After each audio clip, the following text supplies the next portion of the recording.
my BCU friend here. I appreciate you coming on with me here because we've got some interesting stuff I want to ask you all about. But one of the things that I wanted to say and introduce you to the world here is that you are a fixture at BCU, man. You just had a massive milestone anniversary at BCU. You have been around for a long time. Can you tell me a little bit about your history here at Credit Union?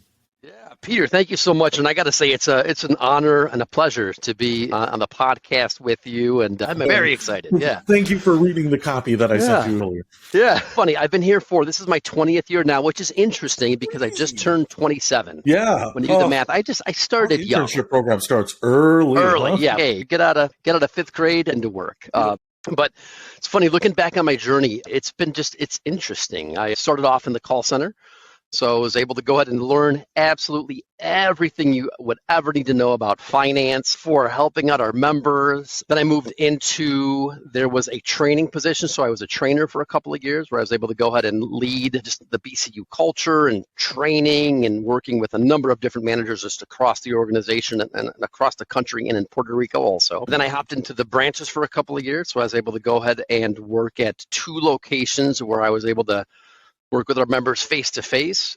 The most recent jump was into the business development area, where I would say this is the department where we do a lot of shaking hands and kissing babies. And this is where don't shake the babies. As I look at my path, of course I would end up in this particular situation and this position. And it's been phenomenal. Over the 20 years, it has been great. One of the things that I love about what you do here is you're not just like a company man grinding out. You work in financial services. You live it, you breathe it, and you have done a ton of stuff. I talked about budgeting and credit scores and like the topics that you have helped people out with, and being in the branches too. That's being on the front lines and seeing what people are really dealing with. And man, you just have a wealth of knowledge. And obviously, kind of like me and Bjorn too, we're just guys on our own journey, figuring things out, trying different things, having success in some stuff, flaming out in other things.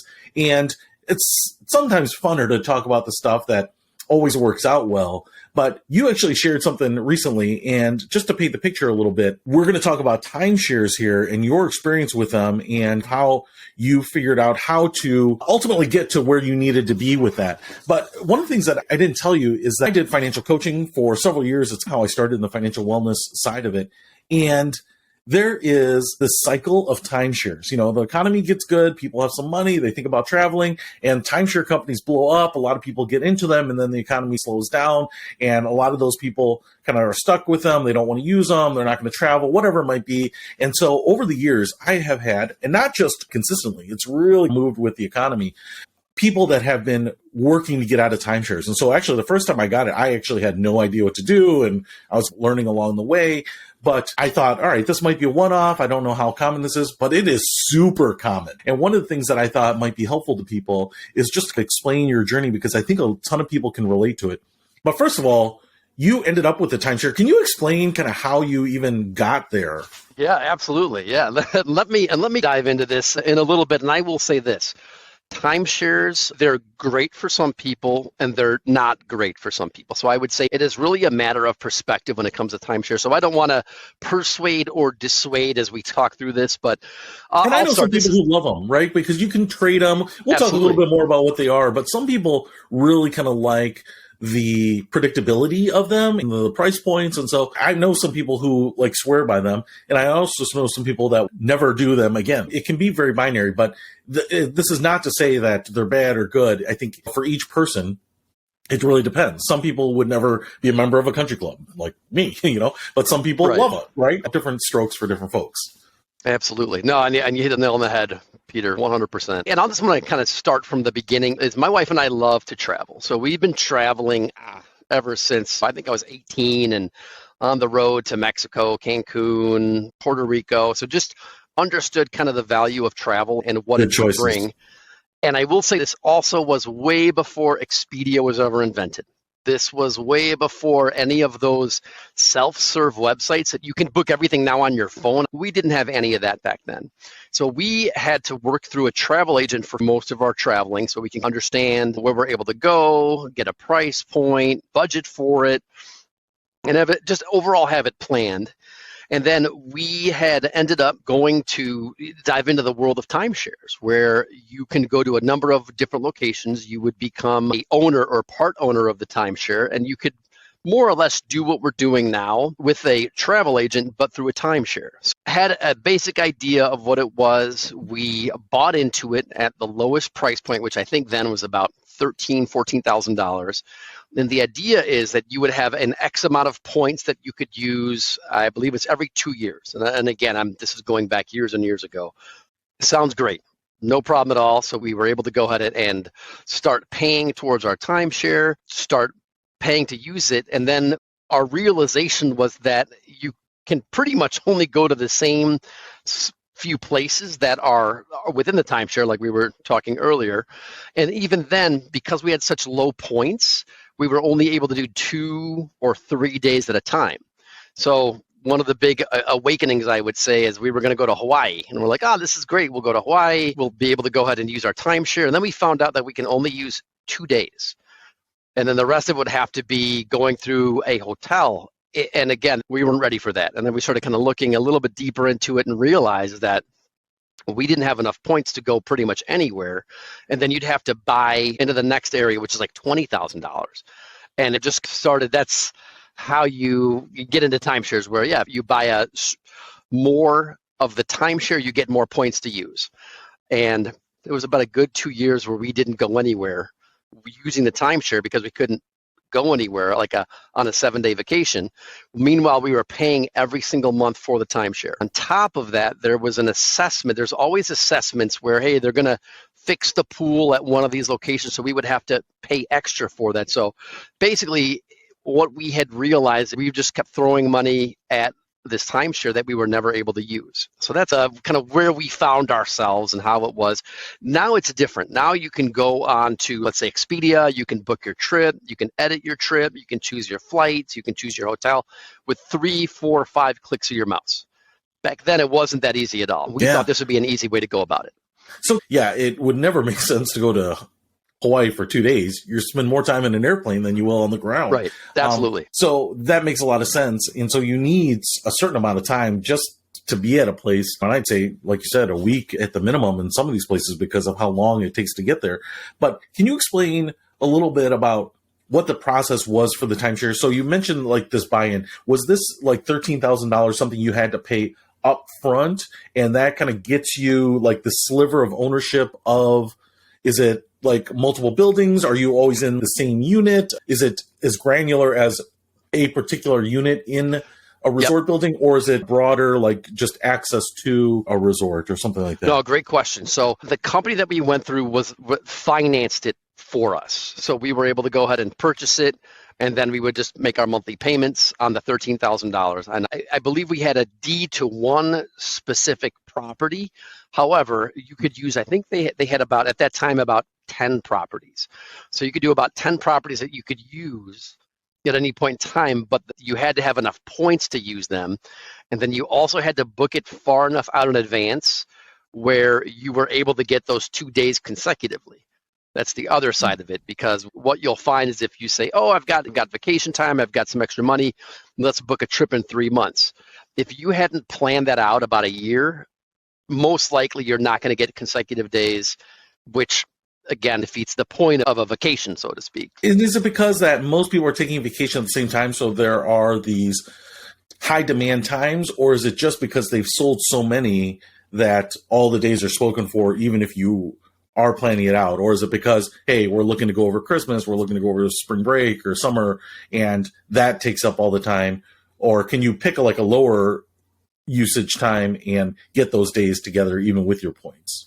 Yeah, honestly, I would say all the above. I do think that when we talk about oversold, that there might have been a lot of owners, and they're all fighting for the same kind of dates and times.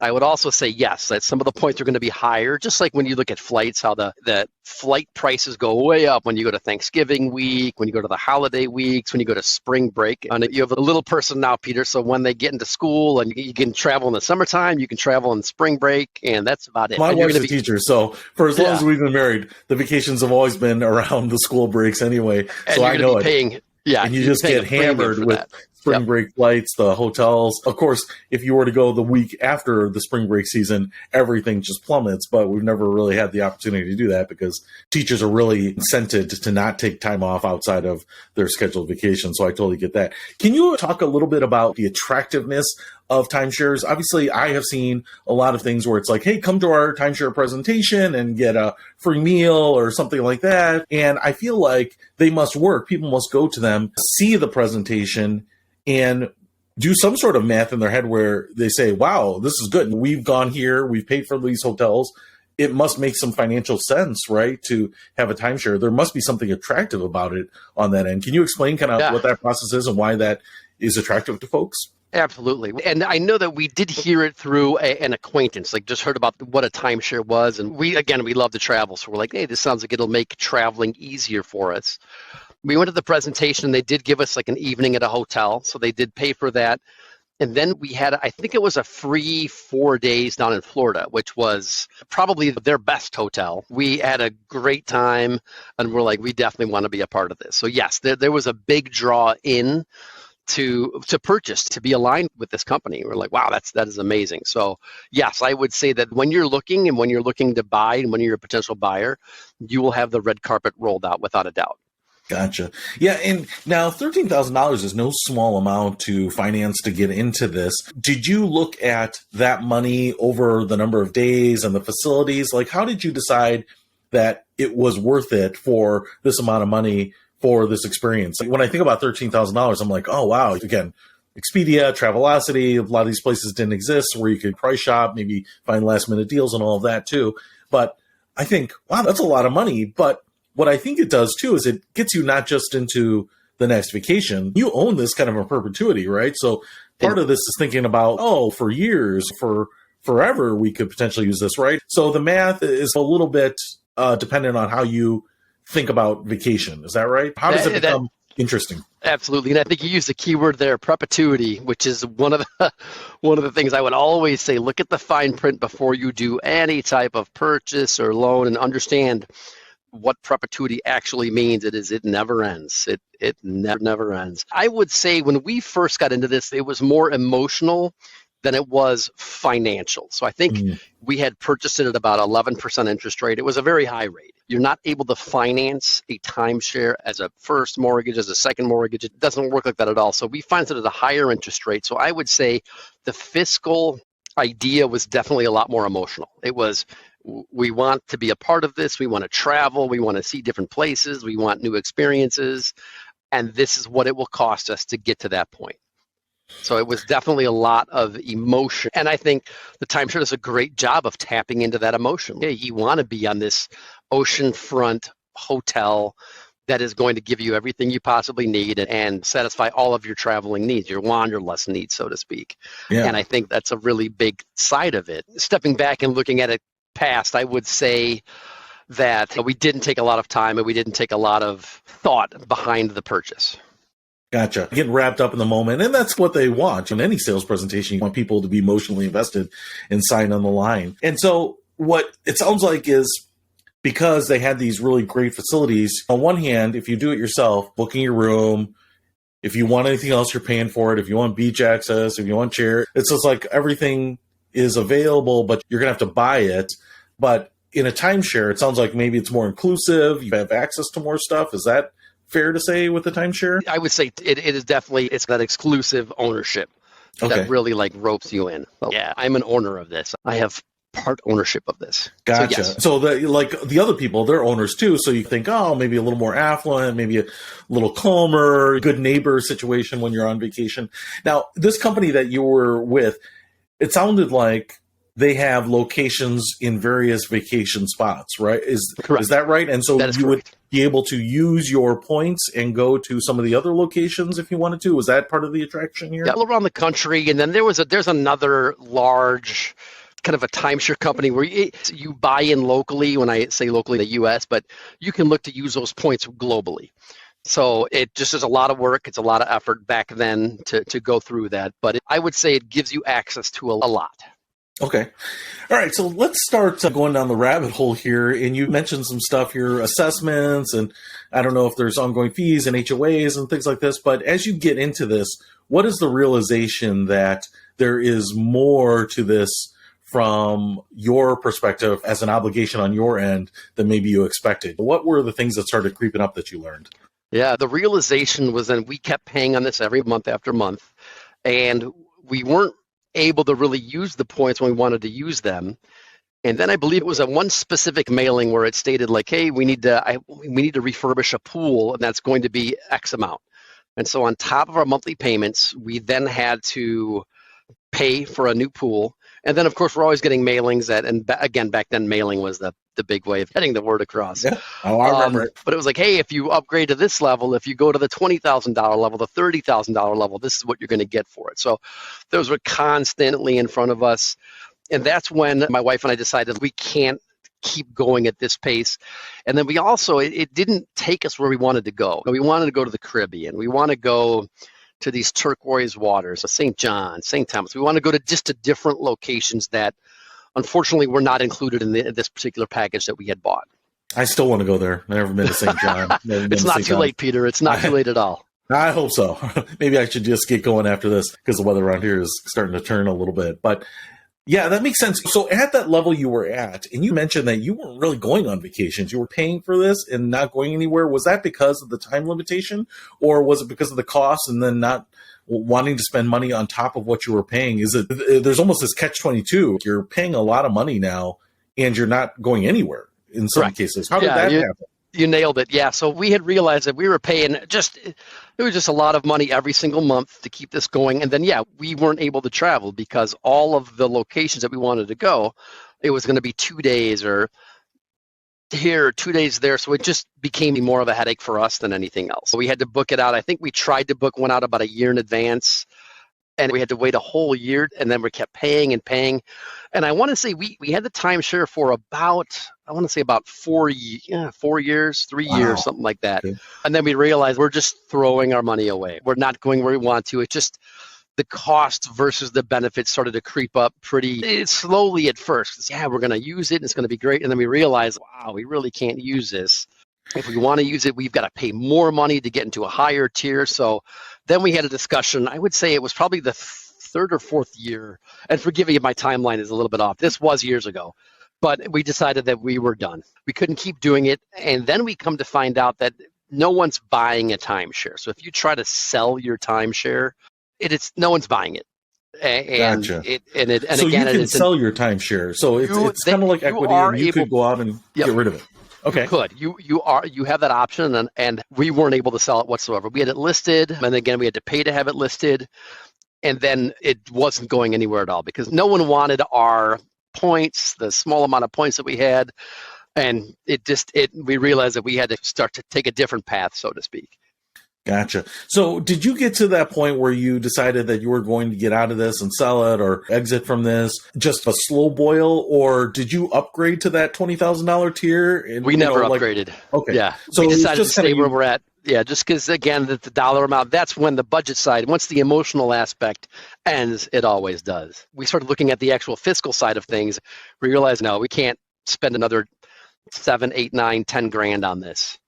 Gotcha. And at that point, were you looking back and you're like, hey, we spent this amount of money on it. We haven't even gone on vacation. We could have done some of those places and trips that we really wanted to do with that same money. Is it like, were you? Yeah. As we went along, and I'd say this, 2003, 4, 5, 6, 7, that's when like Expedia started coming out. And that's when these different types of easily accessible travel becoming more and more accessible. And I think we did a trip, and we looked back and like, why did we own this timeshare again? Because we were able to do the trip. We spent X amount of dollars on the trip. We had a great time. It wasn't 2 consecutive days. It was a full 7 days. And then we realized that we're throwing our money at this timeshare that's never going to give us what we want. So that's kind of the awakening, so to speak. Gotcha. So what was this journey like now? You've decided to exit from the timeshare. Sounds like the first thing you did is you put it up for sale. I'm assuming maybe you can do that through the timeshare company or something. Like what happens next to? Yeah, so we had tracked down an external website that was able to go ahead and sell timeshares. And we had it listed for quite some time. I want to say it was about 8-9 months. And then we diving deeper and realized that no one's buying timeshares at that time, at least. The Was it timeshares because of the weren't. economy or just like the market or, All of all the of them? above. I think it probably, and again, I'm trying to think of the exact time frame, but yeah, 2007 and 8 too. That's when everything started to dive a little bit too. But yeah, it was something that we then realized that really nobody wanted, because we're with hundreds of other timeshare listings where they're selling it at a very reduced price just to literally get rid of the timeshare. So Mm, let's say that you owed $10,000, they were selling it for $5,000, for $4,000, just to get out of the timeshare and not have to pay for these assessments, not have to pay for if there's any HOAs surrounding that too. So that's the path that we had, and we realized that no one's buying it. And gotcha. that was, and Gotcha. it was, I would say this throughout the whole process, Peter, just a lot of learning, a lot of, That's what we do. There's not a lot of people to kind of guide us through some of the stuff. So the experiences that we have are sometimes the best lessons. So what happens next? You've got it listed here. You guys are talking. You're like, no one's buying it. Sounds like we have to subsidize it if we want to get it gone. What's the next step for you? yeah. So the next step is that we had tracked down a company that specialized in getting folks out of timeshares.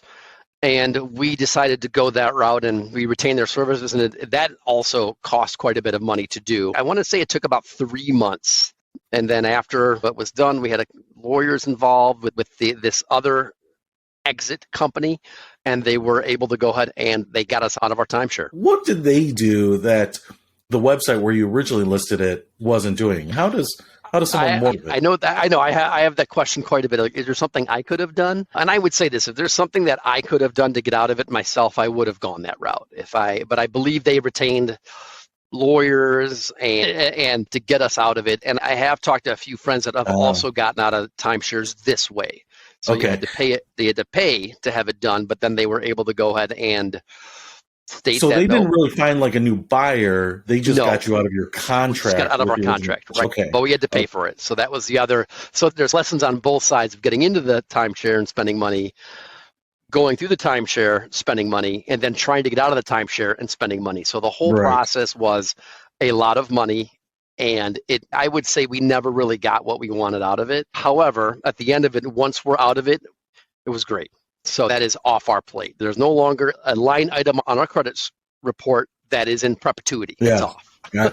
Gotcha. And if people, let's say someone has a timeshare and they want to get out of their timeshare, do you think that's the right process? List it first, try to sell it on your own, and then go back and play some more hardball through the legal system? Or how would you recommend if someone was thinking about trying to exit at this point, what would the strategy be that Joe would suggest? Yeah, knowing what I know now, I would say if you're looking to get out, you're going to have to go through some legal route. And I would find a company that specializes in exiting out of your timeshare. There's a number of companies that are out there. Again, I don't want to recommend any of them at all. However, we were able to get out of our timeshare. I would go that route right away because it turned into months and months of trying to sell it. We had to pay to have it posted. We had to pay our timeshare while it was being posted because we didn't want to hurt our credit scores at all. And I would probably start at that, whatever company that allows you to or helps you with exiting, I would start at that point, 400%. Gotcha. Yeah, and do you think, in retrospect, timeshares are as popular now, or because of the rise of the ease of technology and booking travel, do you think like timeshares are the thing of the past, or what are your thoughts, having been a timeshare owner and a timeshare non-owner? Yeah, honestly, I would say it depends on what you want. Because these timeshares are in perpetuity, I do also have friends that they have inherited timeshares that have a lot of points and you're able to go to a lot of different places. Not all of these companies are the same. So I know that some folks, and they go to the same place every year and they enjoy it. They can plan and they can schedule it out. But what I will say, I think technology has just vastly made the timeshare, I would say just the structure of it look a little bit different now. Because now you can go ahead and book a trip to pretty much wherever you want to go, literally on your phone in 5 minutes. And then you can budget, you can adjust, you can look, you can make edits, you can make changes. It's not one area that you have to go to. So I would say it's a lot easier now than it was back then. And I think technology vastly improved upon that process of travel. And is your vacationing now the vacations that you want to do? Are you happier overall just picking places and paying out of pocket when you go as opposed to the days of the timeshare? Very much. We really enjoy being able to go where we want to go when we want to go, and we don't need any type of year or year and a half leeway or lead time. So I would say now it's just a lot easier. We can plan better. If we want to do last minute trips, we can do that. And again, it's always about a budget. So it's looking like what can you do in your budget and how can you use it to best meet your needs. And I would say it's much easier. It's much easier now. And yes, we go where we want to go to, without a doubt. Makes a lot of sense. Yeah, I feel like one of the things that I've looked at timeshares, I've never gotten into them, but it seemed to me like, oh, I can get more, either more space, just it's a little bit nicer than a hotel or whatever it might be. And the price point seemed like it'd be a good deal. But like you, I don't know that I want to go to the same destination all the time. I don't know how easy it is to swap and go to a different place. There are a bunch of different companies that do timeshares, and a lot of them have different footprints. So it's not that it's not right for people, but it definitely wasn't right for me. It sounds like you discovered that, you kind of wanted just to have that freedom. I think a lot of people now are a little bit worried about booking vacations way too early. For example, a couple of years ago, my parents had a trip to Ukraine, which got canceled because of everything that goes there. A lot of people don't necessarily want to pick anything way in advance just because they don't know what's going to happen. And it's almost maybe the rise of travel insurance because there are so many times plans change. So I appreciate you sharing that because it makes a lot of sense. And one thing I would say here is that I don't know any of these companies, and the company you may have used may not even be around anymore. But if you Google help on getting out of my timeshare, there are a lot of companies. What I would probably suggest here is if you can get a referral, someone's had a good experience, that's a great way to go. If you read the reviews of these companies, I think spending a little time to figure out who are the reputable players, the people who are actually getting the results that people want before you get involved with those companies is probably a good use of your time. But if you are stuck in one and you are thinking about getting out, it's probably better to be a little proactive, a little ahead of the curve, a little early than waiting until, say, the economy slows down or all of the market dries up. This might be a good opportunity to think about these things and to be proactive on it and get yourself out from under it. I know a lot of people right now, we talked about budgeting and all that, are trying to shed costs, right? Trying to just get rid of their obligations right now so that they are more flexible and a little bit less stressed going into the unknown of winter, the unknown of a future economy. So that's super, super helpful. Any last thoughts or suggestions to people thinking about timeshares or vacation in general? Like any tips you've got for people looking for great, memorable family experience? Absolutely, yeah. And I would say this. I would say timeshares, again, some people love them. Some people are looking to get out of them. So I would say it definitely comes down to basically what you want. And it's important to just, when you start your travel journeys and what you want to do and where you want to go online, read reviews and read experiences and talk to your friends and just get an idea of what's out there, just so you know what you're getting yourself into. And again, this has been a phenomenal learning opportunity for me because it really taught me, like, wow, not everything is created equal, so to speak. I will say this with travel. I do travel for work, and when I'm not traveling for work, I'm typically traveling for pleasure. So we have our BCU credit card. We have the travel card. And what we do is we spend everything on our credit card, pay the credit card down, and we receive points. And these points, we're able to go ahead and travel all across the country. And it costs us basically about $5 per ticket for the fees. We had a trip the other day. We had a trip, I want to say it was last winter, where we did a multi-city trip. So we were able to use the points. So it cost us, and it was myself, my wife, my son, it cost us $15. And because we did multi-city for the flights, we went right from Denver. So we went out to the mountains to do some snow activities, a little snowboarding. And then a couple days later, we went right from Denver to Florida. And then we went right from 35 degrees over to 85 degrees. And because we did multi-city, it was a cheaper points ticket.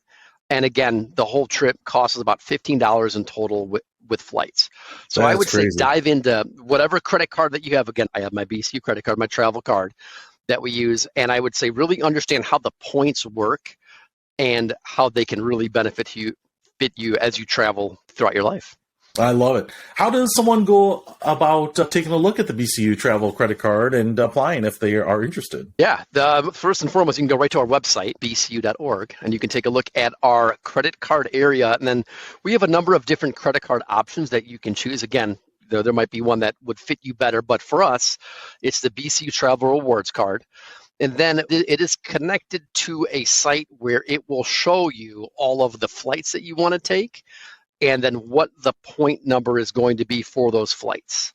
And there's a couple of steps to go ahead and do that. You can also call into BCU and we can help walk you through that, or email us or chat us. But once you do it one time, you understand the process, and then you can start to look at how many points you have, where you want to go, what the time of day, and how to best use those points.